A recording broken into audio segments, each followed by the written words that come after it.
हूँ आपके साथ इंशान। नेशनल टुडे 24 पे आप सभी का बहुत बहुत स्वागत है। बता दें ये खबर उत्तर प्रदेश के फिरोजाबाद। योगी सरकार पार्ट 2 का आज पहला बजट पेश किया गया है। सरकार के अनुसार ये बजट अब तक का सबसे बड़ा बजट बताया जा रहा है, क्योंकि लगभग 6,15,000 करोड़ रुपए खर्च करने की बात कही गई है। पूरे बजट में हर वर्ग को खुश करने का प्रयास किया गया है, लेकिन जब हमने इस संबंध में फिरोजाबाद के स्थानीय लोगों से प्रतिक्रिया लेनी चाहिए तो उनकी कुछ इस तरीके से प्रतिक्रियाएं आई।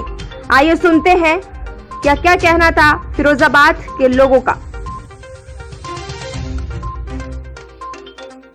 सबसे पहले तो कि जो ये बजट जितने भी पास होते हैं ये कागजों में पास होते हैं, लेकिन ज़मीनी स्तर तक ठीक तरीके से नहीं पहुंच पाते। और मैं कहना भी चाहूँगा कि जैसे ये इन लोगों ने लगभग 6.10 लाख करोड़ का बजट निकाला है, इस बजट में मैं चाहूँगा कि युवाओं पर युवाओं पर जोर दिया जाए, किसानों पर, शिक्षा पद्धति पर जोर दिया जाए और स्वास्थ्य के लिए इनको बजट पास करना चाहिए था। क्योंकि हमें मालूम है कि किसान भी कितना परेशान है। आलू की फसल, गेहूँ की फसल जिस तरीके से बर्बाद हो जाती है और लोगों को आत्महत्या करनी पड़ती है, तो कहीं ना कहीं हमें इस बजट को इस तरफ ज़्यादा लाना चाहिए।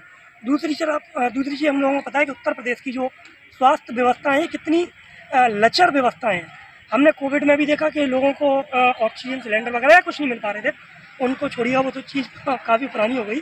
लेकिन मैं कहना चाहूँगा कि इस बजट में इन लोगों को स्वास्थ्य पर भी विशेष ध्यान देना चाहिए, क्योंकि स्वास्थ्य एक प्रदेश को बढ़िया प्रदेश बनाने की एक मूलभूत इकाई है। दूसरी, शिक्षा पे हमें बहुत जोर देना चाहिए, क्योंकि अक्सर हमने देखा है कि एक देश का जो भविष्य है, राज्य का जो भविष्य उज्ज्वल होता है वो कहीं ना कहीं शिक्षा पद्धति से होता है। क्योंकि हमने देखा है उत्तर प्रदेश की शिक्षा पद्धति बिल्कुल नील है, तो कहीं ना कहीं इन्हें शिक्षा पद्धति पे भी बजट लाना चाहिए। और दूसरी चीज़ मैं बताना चाहूँगा बड़े भाई आपके चैनल के माध्यम से कि सबसे ज़्यादा जो अभी परेशानी वाली चीज़ है वो है महंगाई।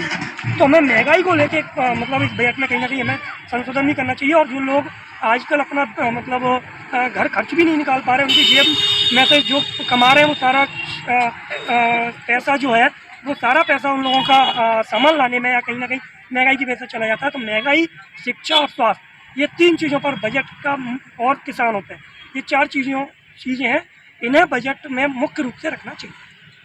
हम तो यही कहना चाहेंगे, अब ये बजट इन्होंने पास किया है, अब आगे देखते हैं ये कितना कारगर होता है और कितना काम करते हैं योगी जी के नीचे वाले सब अधिकारी वर्ग और उनके सब कितना काम करते हैं, कितना इम्प्लीमेंट करते हैं और कितना हम लोग को लाभ मिलता है।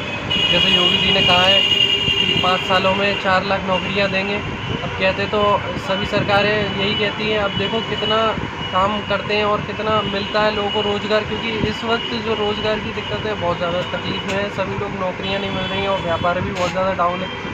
अब इस बजट में देखो व्यापार के लिए भी उन्होंने बहुत कुछ बोला है, तो देखते हैं व्यापार बढ़ेगा। निचले स्तर पर जैसे किसानों की मदद होगी तो व्यापार बढ़ेगा, और भी बहुत छोटे छोटे लोगों के लिए मदद की घोषणा की है। अब अगर वो कारगर होगा तो व्यापार बढ़ेगा और नौकरियां लगेंगी तो थोड़ा खुशहाली आएगी इस देश में, इस राज्य में। आज जो बजट पेश हुआ है योगी जी की पार्ट 2 का, अच्छा है, सबको कुछ न कुछ मिला है, युवाओं को दिया है, वुमेन को दिया है, अच्छी बात है। लेकिन शहर फरीदाबाद के वासी जिस उम्मीद में थे कांच उद्योग को कुछ न कुछ मिलना चाहिए था, वो 0 बटा मिल रहा है। और जो मझले व्यापारी हैं बीच के, जो 2-3 साल से कोरोना काल से संघर्ष कर रहे थे, वो भी आस लगाए बैठे थे कि हमको भी कुछ न कुछ फ़ायदा होगा, लेकिन उनको भी कुछ नहीं मिला। ठीक है, प्रयासरत रहेंगे कि हमारे लिए भी कुछ न कुछ होना चाहिए था, लेकिन हमें कुछ भी नहीं मिला। संतुष्टि कर सकते हैं, 1 साल फिर इंतजार करेंगे, योगी आदित्यनाथ जी से निवेदन करेंगे कि हम व्यापारियों के लिए भी कुछ हो जाता तो अच्छी बात है, 1 साल फिर इंतजार करेंगे। सरकार द्वारा जो वर्ष 2022 और 23 का जो बजट पेश किया गया है वो अपने आप में एक ऐतिहासिक है। इतना लंबा बजट आज तक कभी नहीं बना है और ये अपने बजट जो है वो बड़ा ऐतिहासिक है। और जिस तरीके से प्रदेश के या सभी मुख्यमंत्री योगी आदित्यनाथ जी के कुशल नेतृत्व में यूपी सरकार कार्य कर रही है, बजट में सभी वर्गों का विशेष तौर पर ध्यान रखा गया है, सभी के लिए कुछ ना कुछ दिया गया है और बजट बड़ा ही अच्छा है, जिससे कि 25 करोड़ जनता को यह बजट समर्पित है और अंत्योदय की भावना के अनुरूप जो निचले पायदान का व्यक्ति उस तक इस सरकार की योजना का लाभ मिलेगा।